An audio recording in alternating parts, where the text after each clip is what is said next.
trying to do that soft, not get everybody's ears going. So, good afternoon, fellow Rotarians. Welcome to the Rotary Club of Barrie. Things go better when you are here. A special welcome to our visiting Rotarians and special guests. We hope you enjoy the meeting and you are welcome anytime. Just come on back. Please stand as we start our meeting.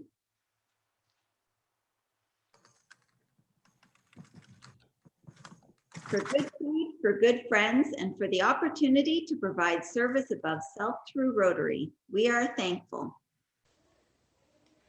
Oh, Canada, our home and native land, true patriot love in all our sons command. With glowing eyes we see thee rise, the true north, strong and free. From far and wide, oh Canada, we stand on guard for thee. God keep our land glorious and free. Oh, Canada, we stand on guard for thee. Oh, Canada, we stand on guard for thee. Beautiful voice. And a toast to the Queen. And she's 95 now.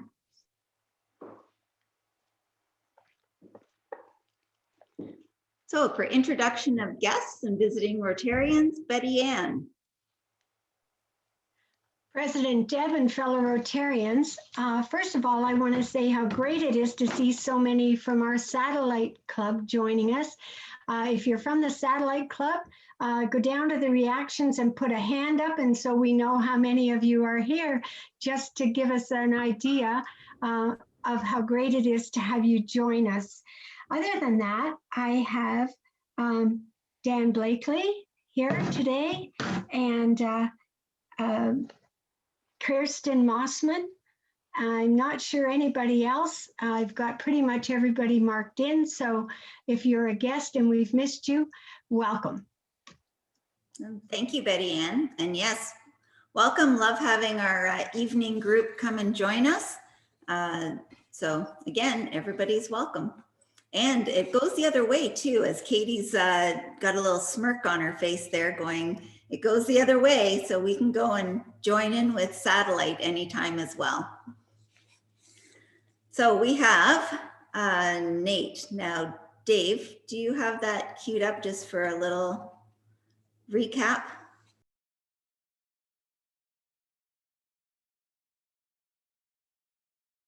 Well, Nate, we played, you weren't here last week, but we played it last week too. And we played it at satellite. Nate is going to be part of the satellite group. So it's nice to see him come join today, and welcome. And please, everybody give him a big welcome and send him some chats and make him feel the love. So we do have a very special announcement as well. Allison, can you unmute, and Eric? President Debbie and fellow Rotarians and guests, it's my pleasure today to present the Rotary Club of Barrie Healthcare Award to Dr. Kirsten Mossman. The award was the vision of Rotarian Eric Harkinen and was developed by our Vocational Service Committee to recognize a frontline healthcare worker who has also demonstrated leadership and exceptional patient care. Dr. Mossman is a family physician with a focused practice in care for the elderly. She is the very deserving recipient of this award for the following reasons. She has always gone above and beyond with her care for patients, especially seniors in the community. Last year when COVID hit, she stepped up and organized the COVID Assessment Center at the Barrie Community Health Center, relocated her clinic space, conducted most of the swabs herself, managed the swab results, personally phoned and organized the phoning of results to patients. When the Roberta Place outbreak started, she went above and beyond, spending her time there. She assisted provincially with COVID swab quality improvement processes. She provided in-home COVID swabs for home care even though they weren't her patients. And she volunteered to help the health unit and RVH with the vaccines. We are very pleased to present Dr. Mosman with this plaque. Oh, I don't know if you can see it because of my screen not picking up. Well, it looks fabulous anyway. I'll get an image out with the award info. The award also includes funds to improve the morale of the health team that she works with and gift certificates to the new Veta Spa. I would now like to invite Rotarian Eric Harkinen to say a few words about the award. Thank you, President Deb, Allison, fellow Rotarians. Is Dr. Mossman present in the meeting? Yes. Here. Hello, Dr. Mossman. We're meeting virtually here for the first time. My name is Eric Harkinen, and I wanted to congratulate you on behalf of the Rotary Club of Barrie. It's actually the first annual Rotary Club of Barrie Healthcare Award. I've learned of your dedication, as Allison was just mentioning, to healthcare in Barrie, Simcoe County. And when this new award was originally developed, I brought this up to Allison. You are exactly the person we want to recognize. In fact, you're kind of the poster child, I guess. So it's actually pretty incredible to be able to give this to you. What you've done in healthcare, especially for the last year and a half, is incredible. And we all owe our gratitude for that. When we're working remote, many of us are working remote, you were on the front lines and you're working extended hours, as Allison was saying, and you're looking after the patients, but also looking after your fellow staff members too, who are all going through a difficult time, as we all know, with the COVID-19 virus. So as the first recipient of this award, it's ironic because I've got the very, very first gift certificates, literally hot off the press, to entry into our Finnish-inspired Nordic spa in Horseshoe Valley. It's called the Veta. And for those who do not know, it's got saunas, real Finnish saunas too, I should add, steam rooms, pools, relaxation areas, health-conscious food in our bistro and restaurant, and massage, and it's all in a serene setting. I look forward to you being one of the first customers to this amazing facility, which is being in construction right now. Lots of work on the go right now, and we're planned to be open by early September. This will allow you, Dr. Mossman, to relax, rejuvenate, and reconnect and de-stress in this very tough period of time. I want to show you these gift certificates. They're right here. I think you can see them, hopefully, with my bird thing, but these are, again, the gift certificates, which we'll hand to you. And I want to congratulate you on behalf of Veta Nordic Spa and the Rotary Club of Barrie. Thank you. Congratulations, Dr. Mossman. Dr. Mosman, would you like to come off mute and just say hi? I certainly would. I perhaps have no words because I do accept this award for all the people who have helped me and have worked with me. I could never do this on my own. It takes a big team, and the assessment center work was an entire work of the Barrie Community Health Center. My experience at Roberta Place, I couldn't have done without the physician colleagues and all the staff at Roberta Place. I was absolutely amazed that people felt I was worthy of the award and that there were in fact more than one nomination. So I am accepting this for the colleagues at large. Thank you. Oh, thank you so much, and thank you for everything. When I was reading through kind of what you've been doing this past year and a bit, but it truly represents your life of commitment and cherish to the people that you work with. So we're so happy and honored to have you in our community. I like Rotary Club to know that I have asked that the money be given to our wellness committee, because they're the team that keeps us going through these times. And I have been told that they're planning some great things in work with Allison. So I have asked the team that knows how to keep us well, and I certainly look forward to enjoying some downtime. And thank you for meeting me today. I do know that we are having a tour of where I've done most of my work sometime in May, and I look forward to welcoming the delegates from Rotary to our site and to show you what we've done. So thank you very much. Wonderful, thank you. Yeah, and make sure you take some pictures or come back and share some pictures of your celebration and let us know who all is part of your team would be great.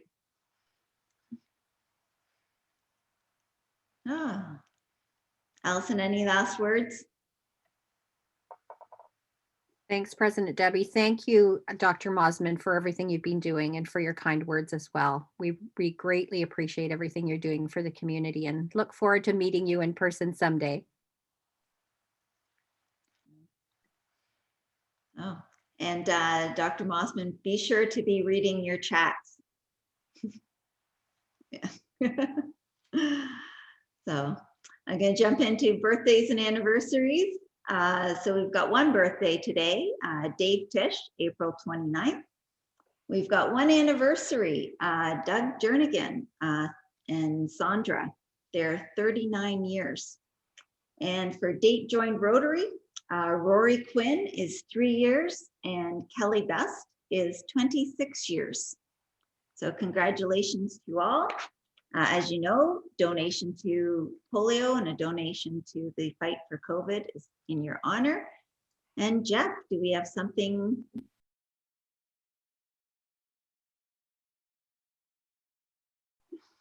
Oh, I like those. Happy birthday, everyone. Enjoy your day. And on that upbeat, uplifting, energy, motivated type of video, we're going to go right with Catherine.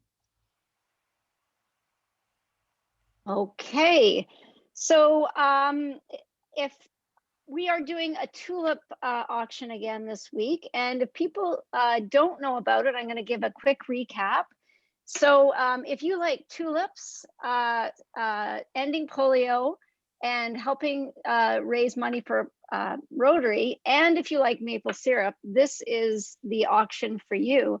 We have boxes of 25 tulips, bulbs that you plant in the fall, and our Rotary Club has purchased them for $25. And last week we had some pretty good that was a real, I will just move on. We had some pretty good success with our tulip auction, and we had bids as high as $200. And now this week, I am going to throw in a bottle of maple syrup, and I purchased some. Our speaker today is John Williams from Maple Syrup, his Williams farm. And anyway, so let's start the bidding. I will start off at $75 again. So anybody up to outbid me? I'll go 100. 100, okay. Oh, I saw 125 on the chats, Catherine. Okay. I'll go 150. Who was that? I missed that one. Peter Okay, Lorme. what? Oh, Peter Lorimer. Okay, 150. Okay. 160 from Jenny LeCollier. Okay. Can we get it up to 200? You get a bottle of maple syrup from John Williams farm. And the whole history behind it. Like, yes, which he's going to talk about very soon. Oh, okay, 200. 200. Okay. All right. All right, Jenny, you have a bottle of maple syrup and a box of Rotary tulips. Anybody else? Do we want to have a second one or are we good? What do you think, President Deb? I think we can carry this on for a couple of with some different things going on and create some fun. I think we're pretty good. Okay. Look at her. Okay, I'm not sure what Jody's laughing about. Oh, sorry, I didn't know my mic was on. I'm laughing at Eric's comment. Sorry, I didn't know my mic was on. Oh, well, what are Eric's comments? Jenny did a hell of a job outbidding herself. Well done, Jenny. That's awesome. All in the good fun of Rotary. Thank you, Catherine. I know you're having some fun with these tulips. So we go into, I know Wayne, you've got an announcement. Thank you, President Deb, fellow Rotarians, guests. So if you haven't heard, we now have the Rotary Club of Barrie fishing raffle, ice fishing raffle. It will be going live tomorrow. You will be all getting an email to you through Club Runner telling you how to do the links and that. But will remind you, it is 50 prizes, right? And they're worth $16,000. 2 of them are $2,500 each. But the key thing is number 51 prize, the 51st prize, will be drawn. We'll put all the winners back in the bucket and everybody else has a ticket. And that draws for a $2,500 fishing package supplied by our title sponsor, Bell. Now, I do want to thank a couple of our sponsors, of course. I want to always thank Sergeants because they stepped up. I want to thank Northern Plumbing. They were stepped up. And of course, Rock 95 and Cool FM because they're doing all the radio ads that are starting on Saturday. So anyways, you will be getting something as an email. Click on it. Look at all the different prizes. Nothing is less than $100. And there are 3 all total at $2,500 each. One of them is a nice package from Jeff Walters, $2,500 gift certificate to anything in his store, custom drawings, whatever you need. We also have $2,500 from St. Ange. You get a nice portable generator plus $1,000 gift certificate to the store. And then there's a lot of different 1,000. Now, here's a special one that was done by John O'Brien, $1,000 gift certificate. But what it is, it's an actual package. You get to have up to 16 guests at your residence. Once we get this all done, invite all your friends and family, and he will come in and cater it with his staff and look after everything. So that's that's from Wildwood Catering. We will be using Facebook. We will be showing you the different packages that are available. Only $30 per ticket, and there's only 1,000 tickets being sold.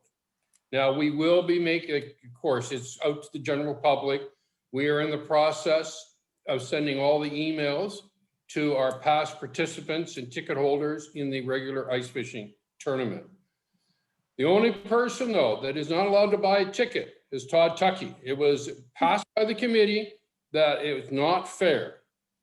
So anyways, I have to subtract that. I guess I'm not legal to say that. I'm not allowed to exclude anybody, Todd. But anyways, please keep an eye out for that and we'll keep everybody posted. Oh, remember now, on the day of the draw, it is going to be at our Rotary lunch. We're going to be live streaming it. We're going to have Larry Pomfrey, incoming Sergeant Arms, will be the master of ceremonies. And we hope that Lord Larry, the Penguin, is available to be there that day. So anyways, look forward to everybody buying your tickets. Thank you. Awesome. Thanks, Wayne. I know you guys, you and Gary Kopp there have been working like crazy, pulling this all together. So much appreciated. Any other announcements? I don't have any marked down. I have a short announcement, President Deb, if that's all right. And fellow Rotarians, if you, I'll share my screen here. the PR committee has a number of these proud Rotarian stickers. So if you want to pimp your ride or just put one on your business door or whatever, we drop them off at the Sherlock Holmes downtown Barrie. So if you're in the area and wanted to pick up one of these, then that's where they are. Awesome, thank you. They look good.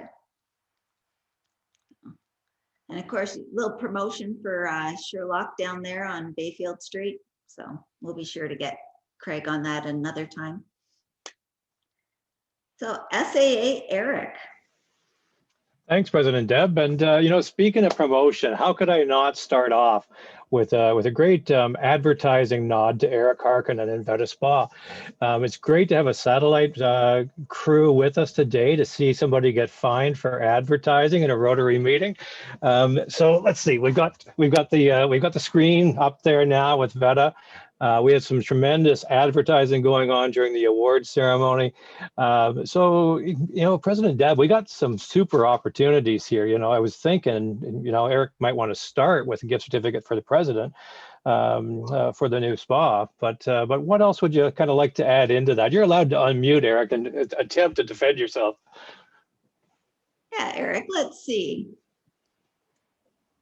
I was pretty good, actually, to be honest with you. I said it well, and you know what, it's been a lot of blood, sweat, and tears to put this together.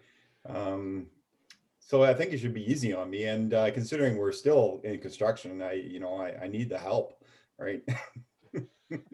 Well, Eric, you know what? I'll give you a little hint of something that happened a little earlier today.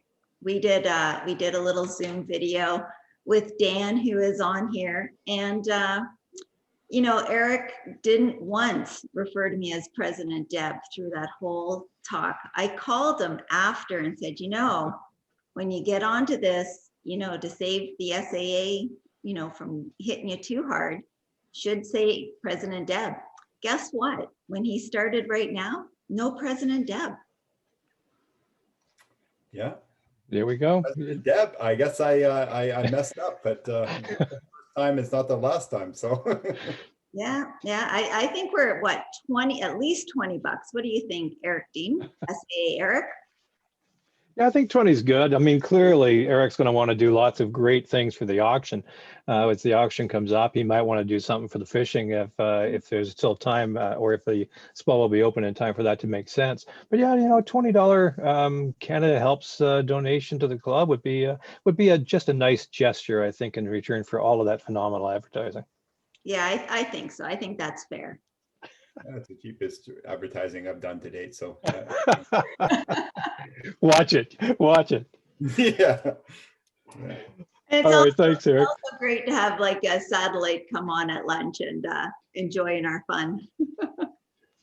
Okay, I'm going to cherry pick a little bit, President Deb, because we've got an important breakout session today. But I saw two folks online that I have missed on prior weeks. Ian Pavlik, if you want to come off mute, you shared a story with me that was kind of disturbing, and I noticed Jason MacArthur's on as well. Ian, do you want to take us through what happened to you out on the streets? Yeah, President Deb, SA Eric, fellowship is an important part of Rotary, and greeting a fellow Rotarian when you encounter them, out in the wild, especially these days, is critical. It was about 3 or 4 weeks ago, my son and I were up early in the morning. It was about 6:30, crack of dawn. We were out running, jogging on the rail trail that goes out behind Springwater Golf Course. And as we're starting our jog, I see this person way off in the distance coming towards us, obviously finishing their run. And as they got closer, I thought, hey, I recognize that person. And then zoom, they went right by us. Didn't acknowledge me or my son at all. And then we ran out. We're about 20 minutes out, and then turned around and started to come back. And then I see the same person way in the distance coming toward me. I think, which the hell are they running? How? And zoom, they went by us again. And I was like, hello, good morning. And they ran right by. No one else around. And that was Jason MacArthur. Didn't acknowledge us. Now, he was probably going too fast. Didn't recognize me with the sweat pouring down. And he was all strong and gleaming running there on the road. But I felt a little slighted. You better unmute there, Jason. This is pretty important stuff. Well, what can I say? President Deb and Sergeant at Arms. Eric, you know, it was on purpose, Ian. I just didn't have time, you know. It was on purpose. There's nothing against you. The fact of the matter is, I'll tell you the reason I'm doing this. Like I was running hard. I was training. It's because I don't know if many of you know, but Dan Mallory, is he on today? I haven't seen him. No, I haven't seen him. Maybe we can find his son, Alan. But Dan Mallory just turned 70. And if you know Dan Mallory, he's a phenomenal man and he keeps on going and going. And then so if I got to keep up with that guy, I got to train hard. So it's not my fault that I didn't say hi to Ian. It's actually Dan's fault. If Dan would just settle down and become old like he's supposed to, then I wouldn't have to do what I'm doing to keep up with him, right? Like I'm just trying to catch up to the man, and it's unfair. Do you think I like to do sprints out in the middle of nowhere in the cold? Like hey, like there's a purpose to this madness, and I blame Dan Mallory. I don't know, President Deb, you know, you'd think of former SAAs as being champions of fellowship and recognition. And how do you even deal with this? Now, I was wearing a hat at the time, so maybe I'll give him that. Well, I don't know. And wasn't Jason Dan's SAA? Yeah, I was. So I know him well, and I know what kind of athlete he is and the condition he's in. And I'm just trying to keep up. Like, help me out here, guys. Wow. Pretty special bus throwing. President under the bus too. Hey, President Deb. Yes. It's Mike McCann from Satellite. No. I was on that trail too, actually. And Jason rode by his bike and said, "Satellite sucks." Oh. So if that amplifies his fine. I just wanted to add that on there, okay? Oh, It does. Thank you, Mike, for sharing. I have seen you on the trail and you've always stopped to say hi. So, you know, I know that you'd do that, but I don't know, Jason, this is not looking good. Actually, you know what? I think this is more of a good news story. Ian was getting exercise, right? Honestly, with his son in the middle of nowhere. Why are we blaming this on me? It's a good news story. What he's trying to tell you is he's getting in shape. We're changing, and same with Mike. He's getting in shape. This is a good news story now. It's coming about people getting out and bringing things together, making themselves better. Good news story. Mike McCann, $10, and Ian, $10. There, I just went ahead and muted Jason because, you know, that's what SAAs like to do. Yeah. So, President Deb, do you want to levy an appropriate fine and then we'll move on? Oh, I think $10. Yeah. $10. All right, thanks. You know what? I'm going to leave it at that. I've got other victims on my roster today, but I know we've got a couple of things we wanted to do, and particularly a breakout we're going to go to quickly. Just before that, I want to launch a quick poll to see how folks are doing at supporting local in this lockdown. So here's a poll. You can pick as many of these as you want, and let's see how Rotary's doing.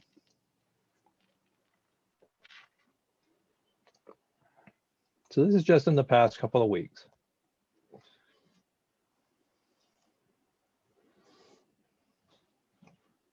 Answers are coming in.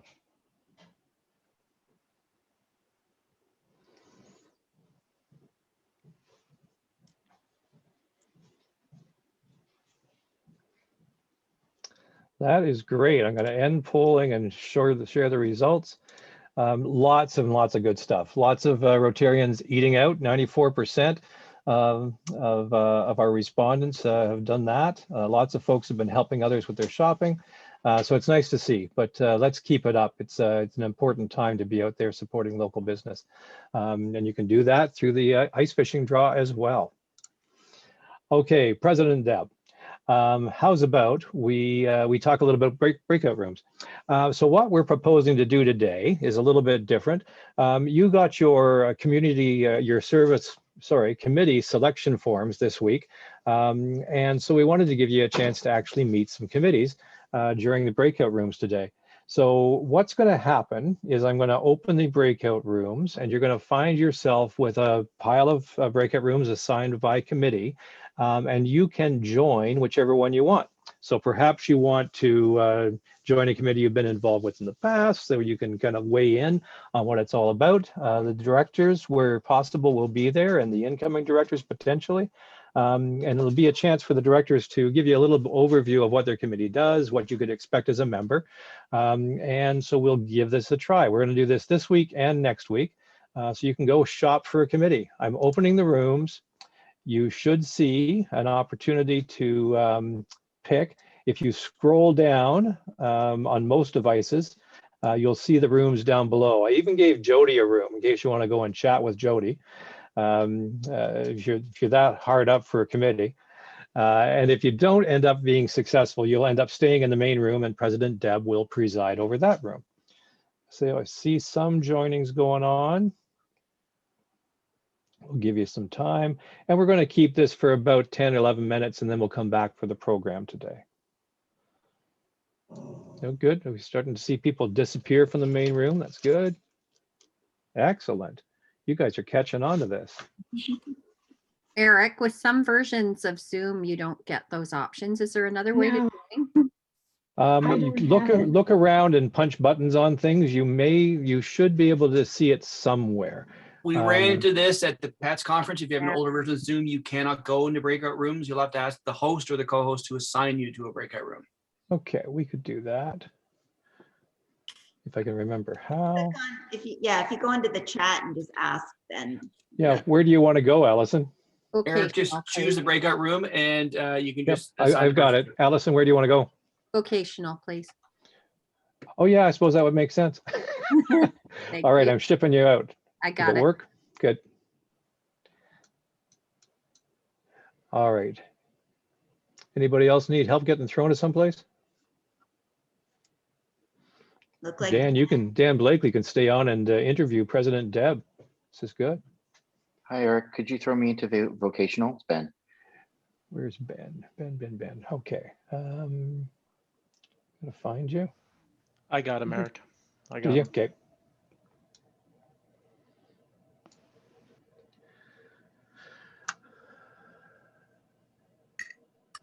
Alrighty. I think I'd better go and join SAA. Okay. If I can find the ability to do that. That's embarrassing. Yeah,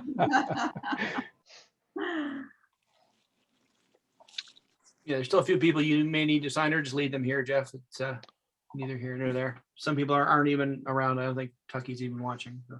Away from keyboard. Yep. I'm trying to get to program and information. I can see the breakout room process, but I don't know how I enter the room. Just have Jeff send you over, then. Okay, P&I for me, please. Will do, Daryl.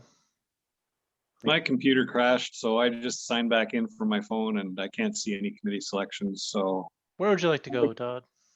I'd like to go to the computer store and get a new computer. All right, I'll put you into David Porter's breakout room. Jody, just a repair shop, don't sell. I think something's broken. There must be an overload of people trying to get into my room because nobody's in there. So they must all be bottlenecked at the end. I'll go back and cry. Jeff, can you send me to special projects? Yep. Please, thank you. Sorry, Jody. Hey, Jeff. Yeah, Todd. Can you send me to international? Yep. Thank you very much. Hey, Jeff, send me to special projects as well, please. Also, can you send me to international? Pete Gill. Will do, Pete. Thanks.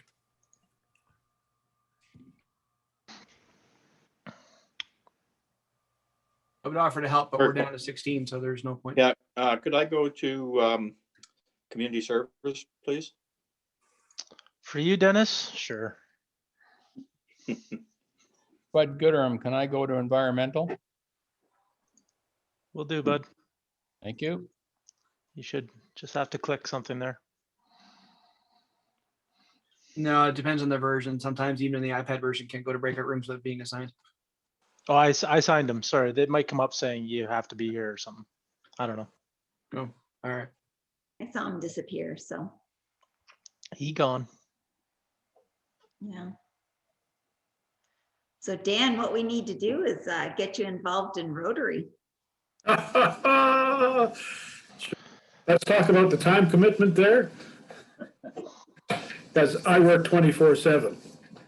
Well, that's perfect because busy people get things done.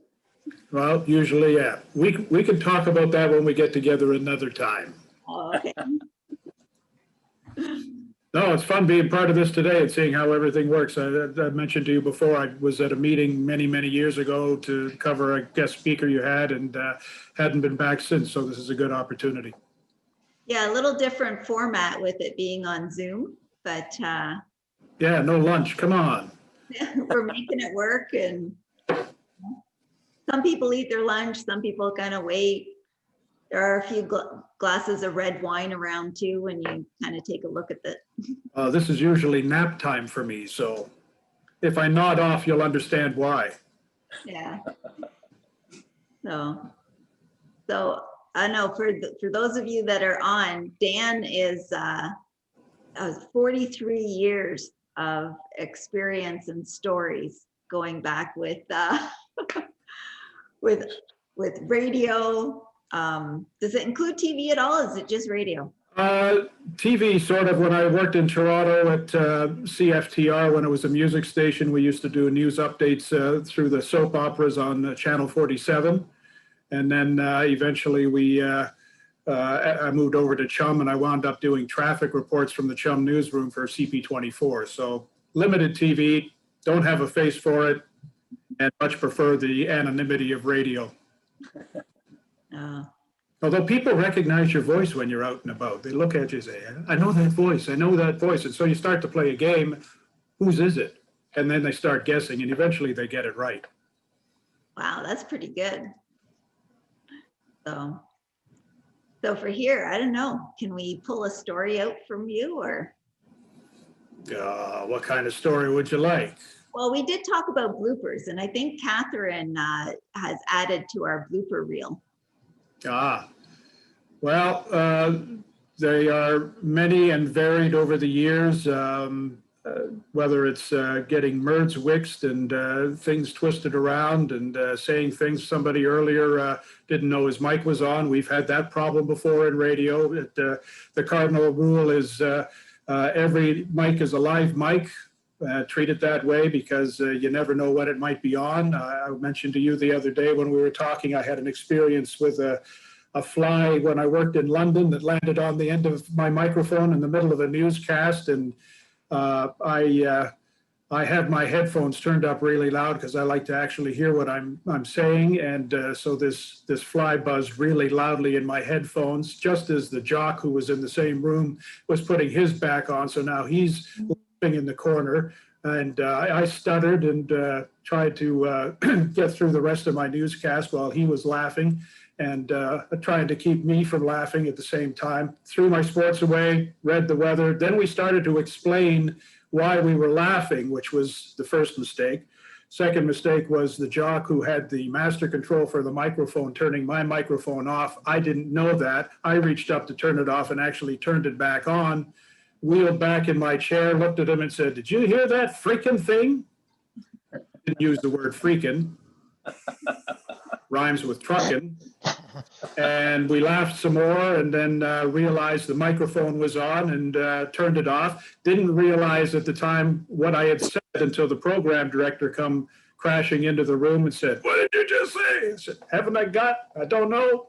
But I was doing an air check on the cassette recorder back there. We can listen back and find out." Oh, Lord. So didn't sleep that night, thought I was going to get fired, but it was a country music station. We figure everybody else was laughing along with us or it got drowned out by the music. And I have yet to be fired from a job in 42 years. So it worked out all right, but that's probably the biggest blooper I've had in those 42 years. Well, that's not too bad then. In some places it would have been really bad, but nobody called in to complain, so that helped. Yeah, how true. So. But yeah, no, you know, you trip over your tongue a lot. My first job in Lindsay, I was reading the weather one day and I couldn't say clear sky to save my soul. It came out clear sky, clear sky. And then the job came on after. An older gentleman had been in radio forever, and here I am, this 18-year-old greenhorn trying to make my mark. And he came on off the back on the air and said, "Have another whiff of that pipe, Dan, if you don't mind. That's pretty good stuff." He helped me get out of that one pretty easily. And the thing you have to do is just realize that you can't get it back. Once it's out there, it's done. Just move forward. Sometimes you don't even acknowledge that it happened. You just keep going and people forget about it pretty quickly. Yeah, well, it's amazing with everything being taped these days too and recorded and put on YouTube. It's kind of hard to get away from some of these bloopers. Oh yeah, you have to be careful. Everything you do now, you don't know who's got a phone pointed at you. Yeah. So I think we're getting some people back now. Yeah, we're just closing them up now. Oh, good. They missed the story. I'll tell it again another time.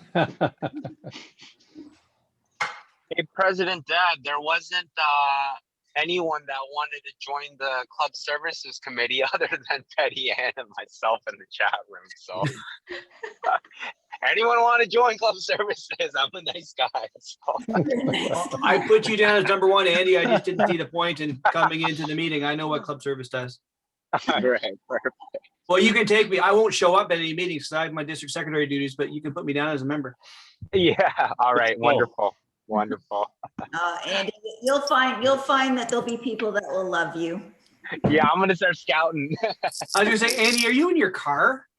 Yes, I am. I'm just my workers are working right now, and I'm just sitting here making sure. Hopefully, you're not driving. No. I was driving to the one dog site earlier, but I'm He's here. advertising for air fresheners. That's He's pretty got good. the new car scent. I'm not advertising. He's hiding behind I don't want to be bothered. What was the old car scent? So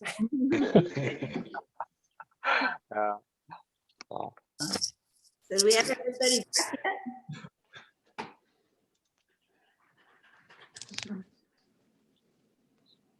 yet? Hi, Dennis. I'm gonna finish my lunch. Okay. Hi, Dennis. I think everybody's back. Still here. Take a look. Jeff, can you tell if everybody's back?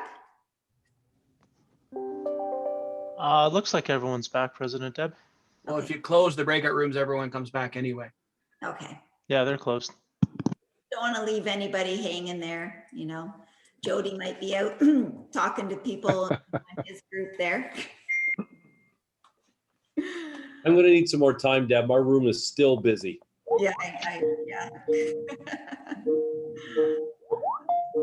Okay, well, we do have a really exciting speaker. It's going to be really interesting. And the introducer is, I think, Catherine.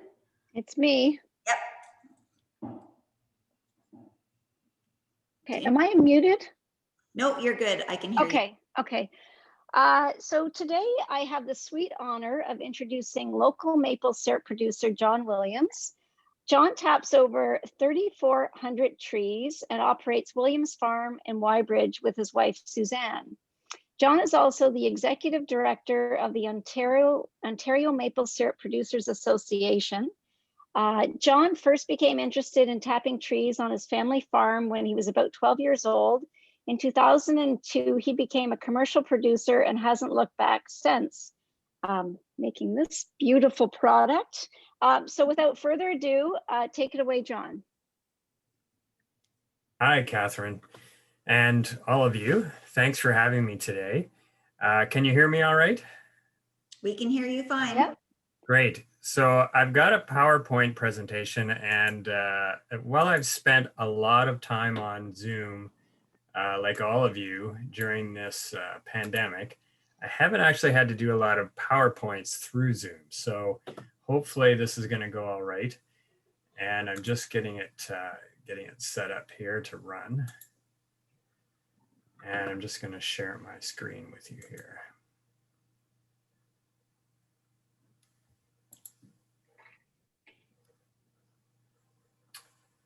Okay, how's that? Can you see that? Yep. Great. So Catherine asked me to speak about a couple of things around maple, and one of them was about maple syrup in Simcoe County. But what I'm going to do first is give you a little preview of what I do as a maple syrup producer, our operation. And then I'm also going to tell you a little bit about OMSPA. That'll be my plug. It's the Ontario Maple Syrup Producers Association, but we shorten it up to OMSPA. So all right, hang on.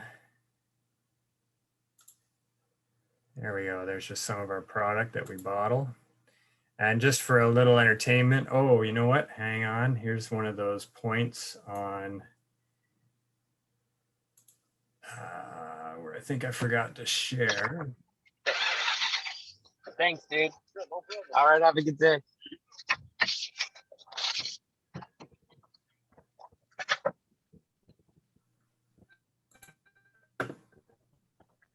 Okay, I think we're going to be all right.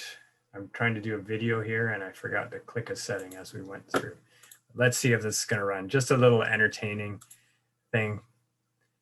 Some people like their sap straight up.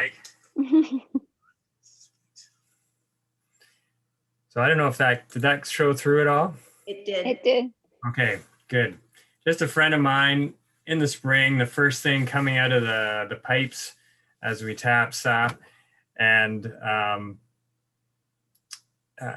we're the first agricultural crop of the year. So that's the first slurp on it as it comes out.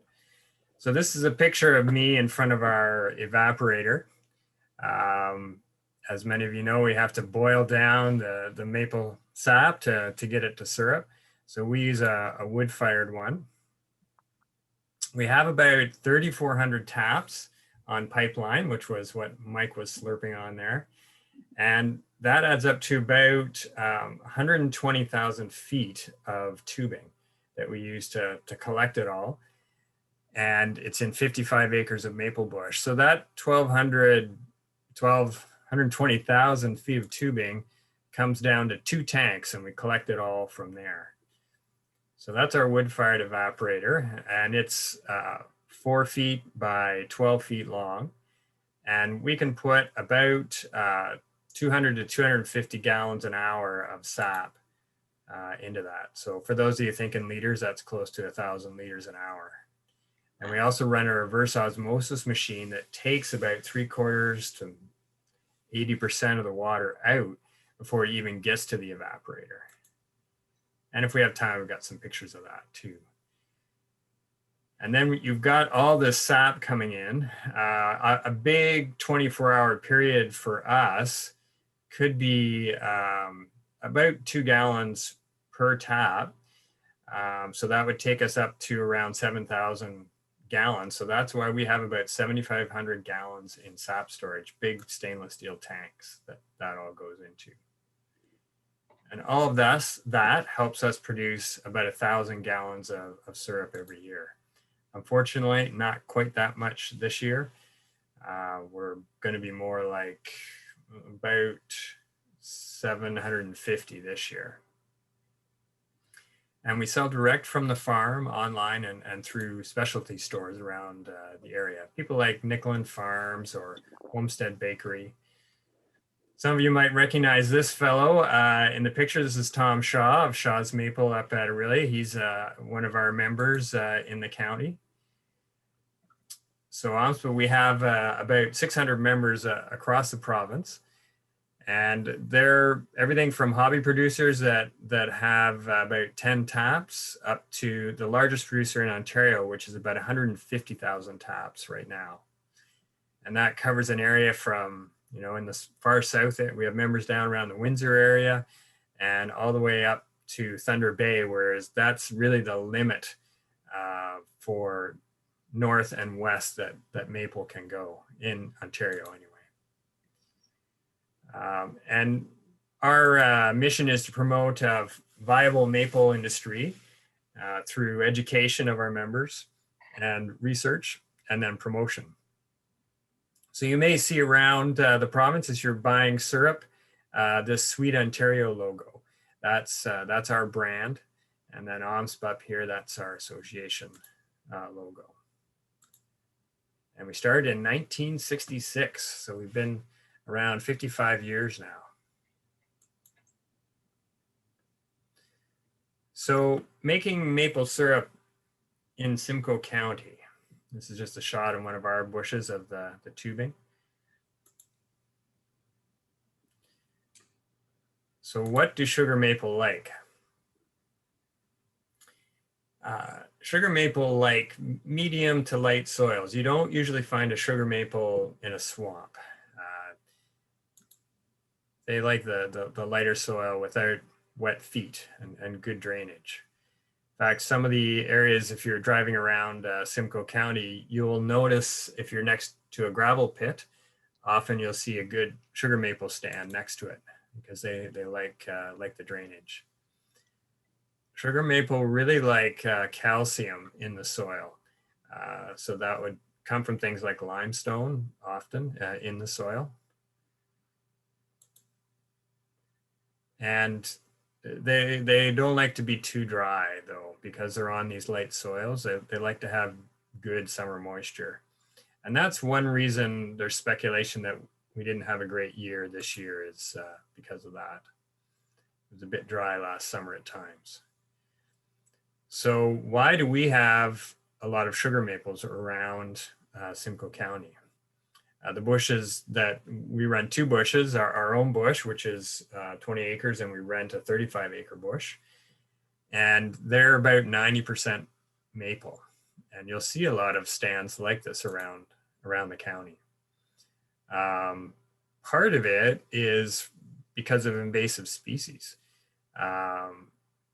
We've reduced competition for trees like maple that are still thriving somewhat in our current conditions. Most of you may have heard of the emerald ash borer. So that's starting to sweep through our bushes, and some of us are taking those out as a preemptive strike so we don't have to deal with them dead. Walnut trees have been severely reduced. Beech is one of the more current problems we're having. They're just disappearing out of the bush. There's a fungus that was brought over from Europe in the late 1800s and has been slowly spreading across North America from New England. And it arrived in this area about 10 years ago. So while we might have had 10, 20% beech in our bushes recently, most of that's gone now.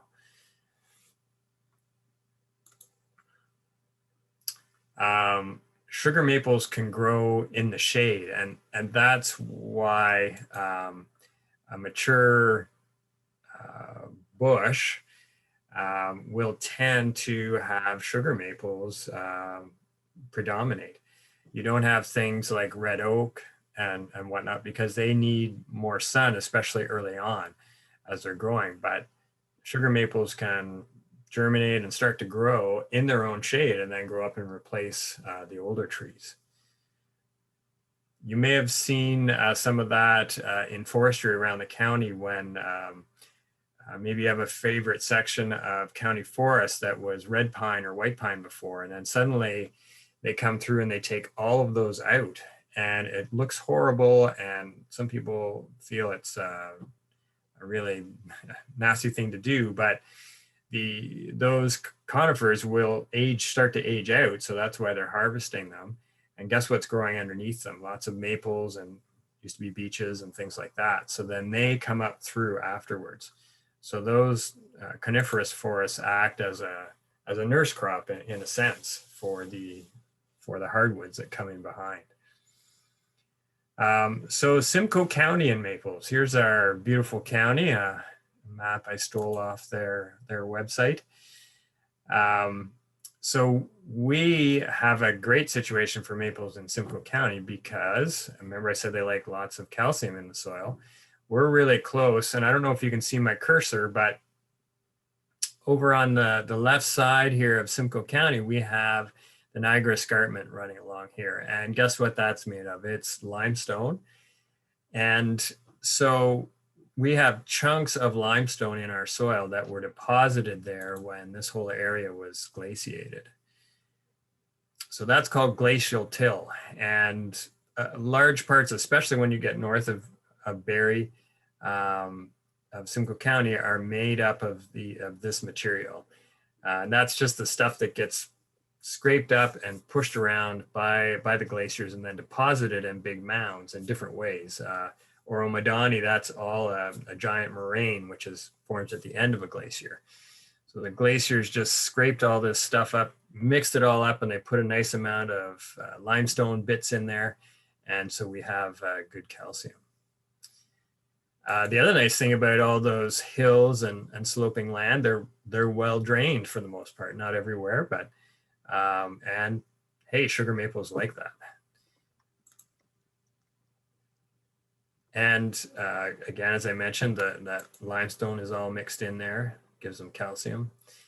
And the hilly areas, in most cases, aren't great for farming, so they tend to get left as bush.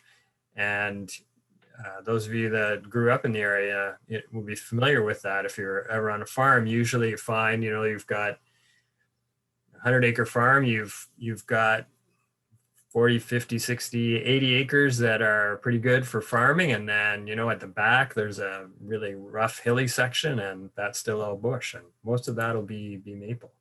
And historically, a lot of people, that's where they got their sugar in the late 1800s and things. Sugarcane was so expensive. And what we actually made then was maple sugar. We didn't make maple syrup. But when when sugarcane became cheaper over time, then we had to shift and go more into syrup production as a luxury sort of thing at that time instead of a need. So Simcoe County is a great place for us to grow maple trees and to harvest the sap from them. But we've had some effects from humans over the last 150, 200 years that are hurting that in a way. The southern areas, when you get down in the Alliston, down more that way, a lot of those areas are fairly deforested for agriculture. And you'll see these days a lot of the farms are expanding their fields, and that's cutting into some of the bush areas. And there tends to be smaller bushes in Simcoe County than in northern and eastern Ontario, just because of the number of people we have living here and the activity level. And we're close to Toronto, especially when you're in the south end of Simcoe County. So that puts prices pretty high. You can imagine, maple syrup's expensive, and you can make money making it, but it's hard to pay $1 million for 100 acres. And if you're just going to make maple syrup with it, it's pretty expensive these days. Oh, whoops. I'm sorry, I have a bit of a glitch here. Hang on.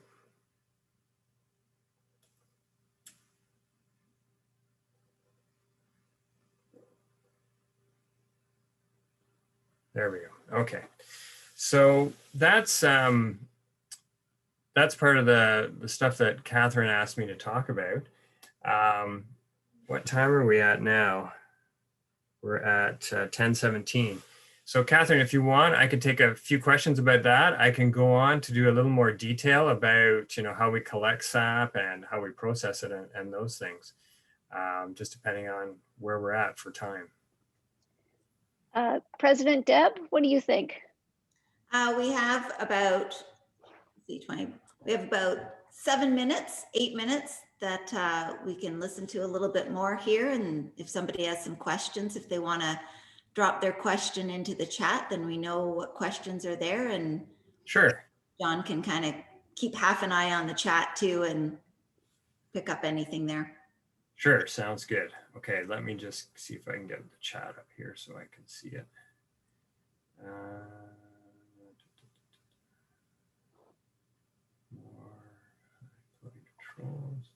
I might have to get you to do that, Deb. I just can't seem to pull the chat up right now. Okay, I'll watch that and let you know. So, okay, well, I'll talk a bit about how our process. So, we're using pretty modern methods. There still are a few people around that use buckets. They tend to be smaller producers. Most of us don't have families with 12 kids anymore that can be harnessed to go out and collect all that sap from the trees during the season. So we're able to run our operation on about 2 full-time people. So myself, and then I've got a couple people who come in part-time to help at various times and different things.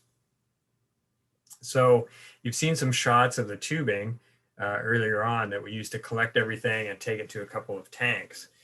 And on the right here, this is a collection of the tools that we use when we're tapping. So I'm moving through the sugar bush, especially this year, on snowshoes. We've got a pair of snowshoes here.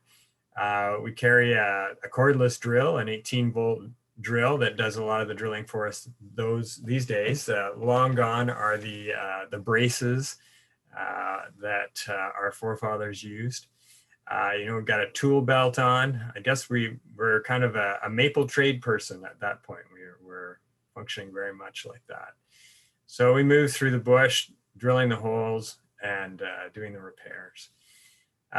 Once we've got the holes all tapped and trees running, that's usually done for us in mid-February into early March.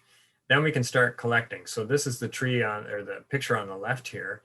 That can be any time of day or night. This is a shot I took this year. Me out collecting sap, about 3,700 liters at a time, almost 1,000 gallons, and hauling that back to our barn, which is our sugar shack. John, if I can just pipe in, there's an interesting question here. Can you comment on the Great Canadian Syrup Heist? Oh, yes. Yeah, that took place, of course, out of Quebec. The Quebec Association is quite different than us, and Quebec produces over 90% of Canada's maple syrup. So we're a small amount compared to them at this point. We're hoping to increase that as an association, but it's quite a story, and it's hard to believe they have so much syrup that they can lose track of it, that tractor trailer loads of it would disappear all at once. But I guess that's what happens when you have millions and millions of liters of it in storage. So I don't know what to say other than that. It was shocking, and people still ask me about it to this day. Was there anything more specific, President Deb, that they wanted to know? Or Chuck? Yeah, I think it was around $30 million worth of syrup, which somebody did tell me how many tractor trailer loads that is. I think it was close to 200 tractor trailer loads of syrup that would have to have been moved. Yeah, that's just crazy. Mm-hmm. Yeah. But the thing is, once you get syrup out of the container it was in, which is usually a big stainless steel barrel, then how do you tell whether it was that syrup or somebody else's syrup? And so that's how they got away with it at first. So. Wow. We do have a few questions that have popped in here. Sure. If you were doing this at home, should you boil down each batch, or can you keep adding to the pot until you go through all the sap? You're probably going to have to keep adding to a certain point, because the typical ratio, right, is about 40-1. So if you start with your pot and you want it to end up with, say, an inch at the bottom that you can still boil with, and you probably really need 2 inches. Now you have to be 80 inches deep to boil that down, right? So really you're going to have to just keep adding, and until you get it sweet enough that then you can reduce that final batch right down. So. Okay. And how was the production this year? Our production this year was not great. Ourselves, we were down about 40% from what we produced the last couple of years. So typically we've produced about 1.6 liters per tap, and this year we were about 0.9. And it's sounding like across the province and even across North America, generally things will be down We also produce darker syrup this year than we have typically. And for us, most people too, the sap sugar content was considerably lower than usual. So that tanker load that I was showing you that I have to draw in, we had to draw a lot more of those to make the same amount of syrup. Okay. And is sun or temperature the key factor to a good season? It's a bit of both, really, but probably I'd have to go with temperature.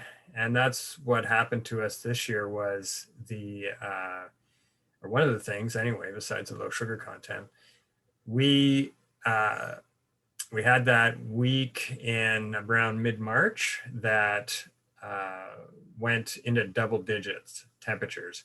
And when we start getting into that, it's especially early in the season, it's going to shorten our season. It wakes the buds up in the trees, and eventually the sap starts to change, and then we can't turn that sap into syrup anymore. It gets this horrible aftertaste in it. We call buddy sap or buddy syrup. But it's certainly helpful if we have a sunny day. It can make the difference of whether it's going to run that day or not if it's just around zero. So it's a bit of both, but temperature is really the ultimate thing. And when you have those springs like we did the last couple of years where you guys really hate it because it just seems like it's never going to warm up and it's always just over freezing or just under freezing, that's perfect for us. So we love that, but we didn't get that this year. Okay, so I'm just trying to catch up on these questions. Does the sap degrade if it sits too long in a collector tank and the weather gets too warm? Yes, for sure. And again, that's something we ran into this year. Early in the season, it can sit for a few days, not too bad because everything's clean. But as the season goes on, particularly one like this, where the temperatures increase quickly, microbes start to grow in the tubing, the tap holes, the tanks, and even if you're on buckets, in the buckets, and then that starts to change the sap. The sap, we make a darker syrup usually from that, but at a certain point, yeah, it just starts to ferment and it'll give bad flavors to the syrup. Okay. And can you make syrup from any other trees? Yeah, you can actually make it from other maples as well, like red maples and silver maples, which we call softs. Can be used. They don't tend to have quite as much sugar in their sap. Birch trees are running right now, and we run 40-to-1 approximately. With birch sap, you run about 80 or 100-to-1. So it's very labor intensive. You have to boil all that down. Some people are making walnut sap right now. I've heard of beech too. And so yeah, there's a lot of different things that you can make syrups from. Okay. And can you comment on the packaging of maple water? Yeah. Well, it depends on a couple of things. Sometimes maple water gets called the water, and that's the water we remove from the reverse osmosis. Some people are actually marketing that. A lot of it, though, is sap, and then it will be flavored in different ways. So, but I think it's I think a lot of people and a lot of maple producers thought, oh, this is a great way to make money. We don't even have to boil it, but it's not that simple. You need to have really high quality sap, and because you're not boiling it, you can only collect it for a certain period of time, and but yeah, I think it's a great way to expand our maple products, and I drink it all the time. I drink the sap all the time while we're producing syrup. I'm thirsty, have a taste, and just check the sap, see what it's like. It's like that. So. Okay. And we have just a few more seconds here. How do you know the sap is buddy sap? Is it cloudy? No, not necessarily. It can be fairly clear. And that's a problem in our association. We're actually been working with some people to try and find a test for the sap, because you can't taste those things until you turn it into syrup. So we have a lot of times that you put all that effort into boiling it in the syrup, and then there's that flavor, and you can't really do a lot with it at that point. Sometimes you just have to dump it. So. Well, thank you. And we have Allison. Where is she? Right here. Okay. President Debbie and Rotarians and guests, my pleasure to thank you, John, for your presentation today. I know I'm certainly a big fan of maple syrup. Really missed the Elmvale Maple Syrup Festival the last couple of years of getting my little candy fixes. Yeah. Hard to live without those. Thanks for sharing the process, though. That was really interesting. I haven't heard about that for a long, long time. I think since I was in public school and did one of the tours of the sugar bushes in our area. Yeah. So good luck with the rest of the production for this year, and look forward to being able to purchase some of your product in the near future. Thank you. Great. Well, no problem, and enjoy the rest of your meeting. And we're actually, production's done, so we're just still doing a bit of cleanup and sales and things. So. Oh, well, thank you. No problem. I'll add a thank you in too, and for being our guest speaker, we do have a certificate of appreciation. Thank you. As you know, Rotary is this close to ending polio worldwide. So we have made 10 polio plus vaccinations in your name. And we've also been involved with the fight against COVID. Our Rotary resource centers have been helping with our network and our structure to help with this fight. So we have made a contribution towards that effort as well in your name. So thank you, much appreciated.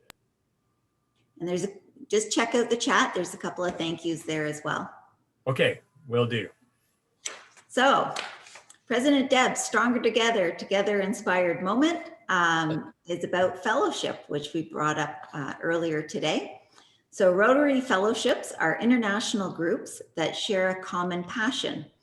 Being part of a fellowship is a fun way to make friends around the world explore a hobby or passion and enhance your Rotary experience. And then just on the next slide is an example of some of the fellowships. So being 13 years in Rotary, I just really learned about what these fellowships are all about. And it's really neat and exciting to be able to meet people from around the world with topics that you're already interested in. So go online, check out Rotary Fellowships. You can just click on any of them and join. And they do, I know there is a motorbike Harley group, and they have arranged for tours and explorations around the world. And you just get together with other fellow Rotarians. So it's a great way to find out who people are and be part of what you're interested in. And it's a neat way to meet people around the world, especially if we're stuck inside. So thank you all. So having no other business for the good of Rotary, I declare this meeting adjourned. Thank you all.